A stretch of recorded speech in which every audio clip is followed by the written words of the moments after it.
जयंत पाटील यांच्या विरोधात शरद पवारांच्या राष्ट्रवादीतील एक युवा गट हा सक्रिय झालेला आहे। अजित पवारांच्या राष्ट्रवादीचे प्रवक्ते सूरज चव्हाण यांनी हा आरोप केलेला आहे। युवा गटाच्या दबावापोटी जयंत पाटलांनी प्रदेशाध्यक्ष पद सोडण्याचा निर्णय घेतला असावा असं देखील त्यांनी म्हटलेलं आहे। युवा गटाचा जाहीरपणे जयंत पाटलांच्या नेतृत्वावरती सवाल आहे असं देखील चव्हाण यांनी म्हटलंय। अशा पद्धतीने जयंत पाटील साहेब मला जबाबदारीतून मुक्त करा अशा पद्धतीची विनंती पवार साहेबांकडे ते करतात। खरं तर त्यांनी ही विनंती केली आहे की दबावापोटी निर्णय घेतात हा संशोधनाचा विषय आहे।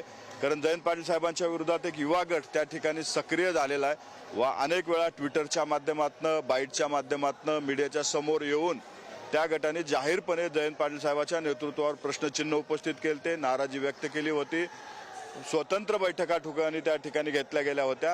आज कदाचित त्या दबावापोटी जयंत पाटील साहेब अशा पद्धतीचं विधान केलं असावं असं माझं मत आहे।